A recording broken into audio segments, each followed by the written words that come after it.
was covering the late shift at the border crossing because one of the senior officers had called in sick.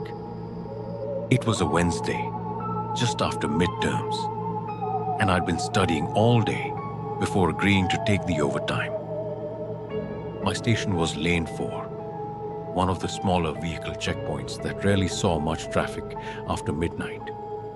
My co-worker Daniel was inside the main office behind me, finishing paperwork.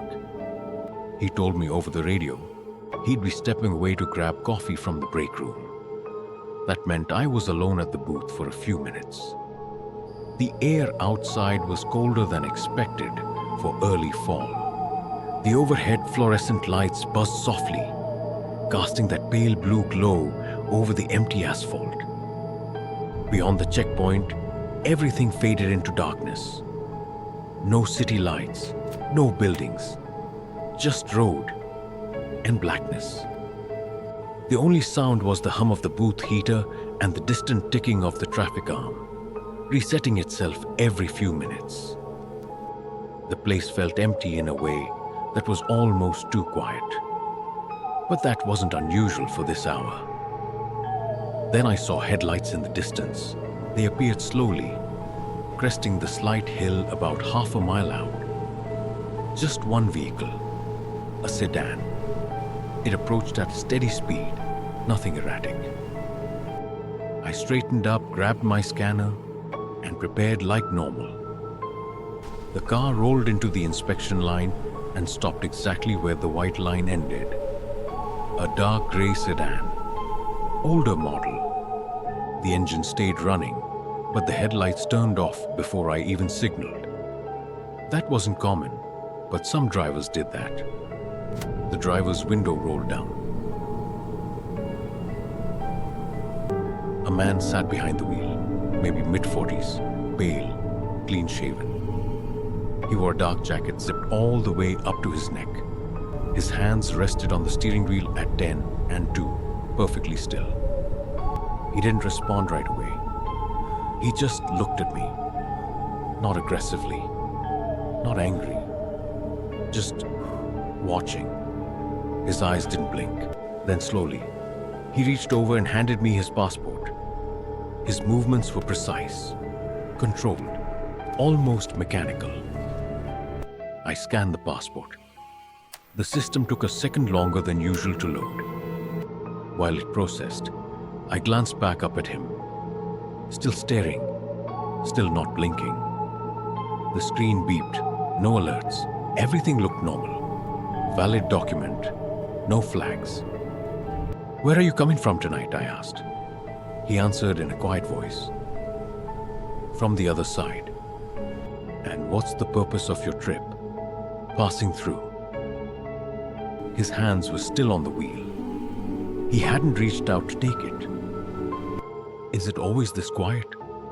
I shrugged. "Around this time, yeah." "Do you ever get people who aren't supposed to cross?" "Sometimes," I said. "That's what we're here for."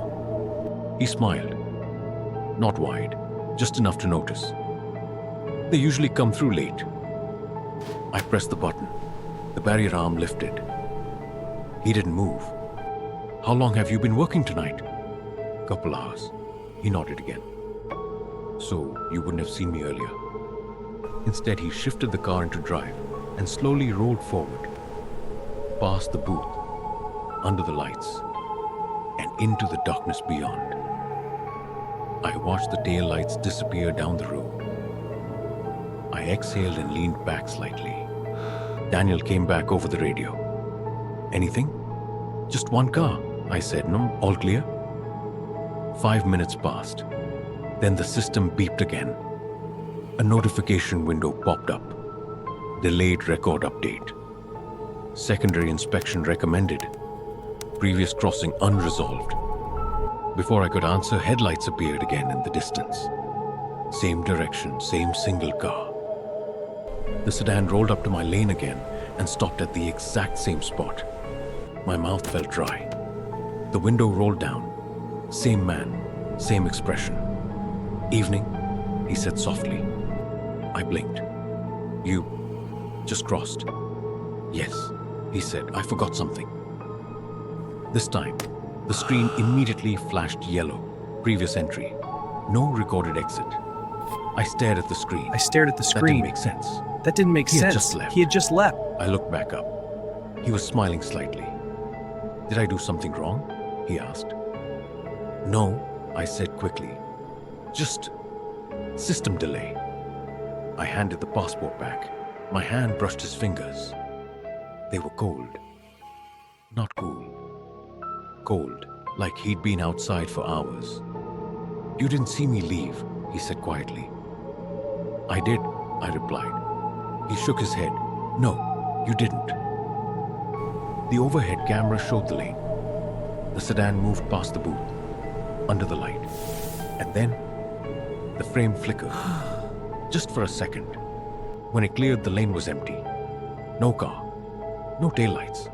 Nothing. Daniel came over the radio. You good?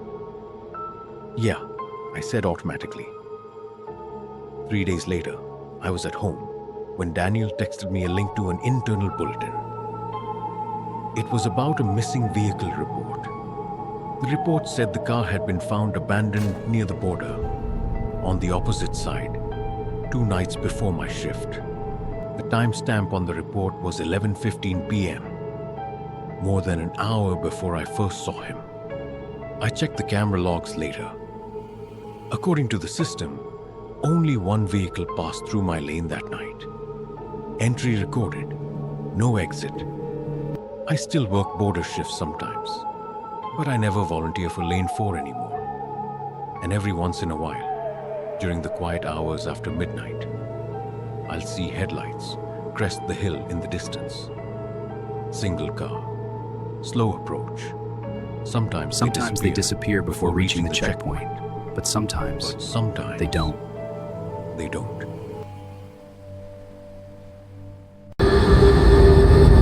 I was driving back from visiting my cousin across the border because my aunt had insisted I stay for dinner. It ran late, and by the time I left, it was already close to 1:30 a.m. My younger sister, Ariba, was in the passenger seat, half asleep, with a hoodie pulled over her head. The road leading to the checkpoint was empty. Just long stretches of dark asphalt and the occasional reflective road sign glowing in my headlights. We reached the checkpoint around 2:05 a.m. Only one lane was open. A single overhead floodlight illuminated the booth, and beyond that, everything was swallowed by darkness. The building to the side, the secondary inspection office, looked mostly dark except for one dim light inside. The place felt unusually quiet. No trucks idling, no other cars, no radio chatter. I pulled up to the booth. The officer leaned out slightly. Passports? His voice sounded tired, like he'd been awake too long. I handed them over. He scanned them, then glanced at me again. Where are you coming from? Visiting family. He nodded. Then he looked past me into the car, his eyes lingering on Ariba. Step out of the vehicle, please. Secondary inspection. I pulled into the marked parking area. The tires crunched over gravel, the echoing louder than expected in the stillness. We stepped out. The air was colder than before, and the silence felt heavier away from the car. Inside, the waiting room was small. 4 plastic chairs lined the wall. A metal desk sat near the door. A fluorescent light flickered overhead. There was only one other person inside. A man sat in the far corner. He wore a brown jacket and jeans. His head was tilted slightly downward, hands resting on his knees. He didn't look up when we entered. Ariba sat beside me and leaned her head on my shoulder. The room was silent. Too silent. After a minute, I noticed something. The man hadn't moved at all. Not even slightly. Then the light flickered again, buzzing louder for a second before stabilizing. When it did, I realized his eyes were open. wide, staring straight ahead. Ariba whispered, "Why is he staring like that?" "He's not," I said quietly. "Just ignore it." We sat there for another minute. Then the man spoke, without turning his head. "They take longer at night. They check more things," he continued. "Ask more questions." Ariba squeezed my arm. Then he said, "Sometimes they forget people in here." He slowly turned his head toward me. His movement was too smooth, too deliberate. "I've been here a while," he said. I glanced at the clock above the door. 2:11 a.m. "Not too long," I replied. He shook his head. "No, longer than that." The light flickered again. For a split second, the room went dim. When it came back, he was leaning forward slightly. I didn't remember him moving. I stood up and knocked on the inner office door. No response. I knocked again. "Hello?" Still nothing. I tried the handle. Locked. I turned back. The man was now sitting upright, staring directly at us. "When they close," he said, "Ma, they don't always check the room." Instead, he slowly raised his hand and pointed at the door behind us. The entrance door. It was closed, but I didn't remember hearing it shut. I walked over and tried the handle. It didn't move. Locked. My stomach dropped. "They locked me in last time." I turned. "What?" "They forgot I was here." The man slowly stood. His height surprised me. He seemed taller than before. "They left," he continued. Lights went off. Door wouldn't open. He took one step forward. I knocked for a long time. Another step. No one heard me. I grabbed Ariba's hand. "Stay back," I said.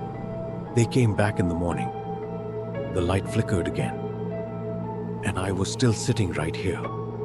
He pointed to the chair. But they didn't see me. My throat felt tight. "What do you mean?" He smiled faintly. "They walked right past me." Then suddenly, the inner office door opened. A different officer stepped out, holding a clipboard. I looked back. The man was gone. The chair was empty. I blinked. "Where did he go?"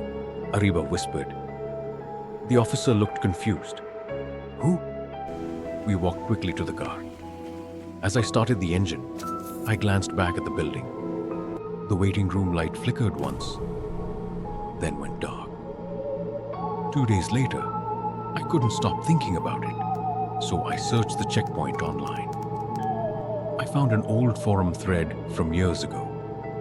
Someone mentioned being locked overnight in a secondary inspection room at that exact crossing. A traveler had been found dead inside the waiting room the next morning. Heart attack. He had been knocking on the door, but no one heard him. The photo attached showed the waiting room. Same chairs, same clock, same corner seat. But now, whenever I cross late at night, I refuse secondary inspection. Because sometimes, when I sit in my car waiting, I think about that room. 4 chairs, flickering light, and someone still sitting there, waiting for the door to open. I took the overnight shift at the remote desert border crossing because my supervisor said they needed someone willing to work alone. It paid extra, and I was trying to save money after moving into my first apartment. The station was small, just 2 lanes, a booth, and a low concrete building surrounded by miles of open desert. My shift started at 11 p.m. By midnight, the last truck had passed through, and the road went completely quiet. No nearby towns, no gas stations, just a long stretch of highway cutting through sand and scrub brush. The only lights were the ones above the lanes, buzzing softly, and the faint glow from inside my booth. The temperature dropped fast. Desert nights get cold, and the heater inside the booth struggled to keep up. I pulled my jacket tighter and sipped lukewarm coffee while watching the empty road. At around 1:47 a.m., I saw headlights in the distance. They were faint at first, bouncing slightly as the vehicle approached. It took longer than usual for the car to reach me, like it was moving slower than expected. When it finally rolled under the lights, I saw it was an old pickup truck. Dusty, covered in sand. The driver's window rolled down halfway. A woman sat behind the wheel. There was something off about her expression. Not scared, not angry, just exhausted. Her hands gripped the steering wheel tightly. Then she let go with one hand and passed me her passport. Her fingers trembled slightly. "Where are you coming from tonight?" I asked. She glanced behind her before answering. "Driving?" she said quietly. She hesitated. "I think I took a wrong turn." Her voice sounded dry, like she hadn't spoken in a while. Instead, she looked into the side mirror again. That's when I noticed the back seat. There was someone sitting there, a figure, still. "Is someone with you?" "No, your back seat." "It's just bags," she said too fast. If someone asks," she said, "you didn't see me." She suddenly looked past me, eyes widening. I turned instinctively, but there was nothing behind me. As the truck passed under the overhead light, I glanced through the rear window. The backseat figure was clearer now. Someone sitting upright, head tilted slightly, watching forward. The truck disappeared into the darkness. About 10 minutes later, the radio crackled. "Dispatch. Unit 12, be advised. Report of missing vehicle in your area." They read the plate number. It matched. "Vehicle reported abandoned off Route 9, approximately 20 miles south of your station. Report filed at 1:10 a.m. I checked the clock. 2:02 a.m. Then I saw headlights again. Same direction, same truck, same woman. But she looked worse. Her eyes were red and her breathing seemed shallow. "He's still there," she whispered. She slowly pointed behind her. I looked. The figure in the back seat was clearer now. A man, pale, head tilted, eyes open, not blinking. I picked him up. Miles back. He was standing on the road. He hasn't spoken. He just sits there. Behind her, the truck's interior light flickered on. The back seat was empty. I blinked.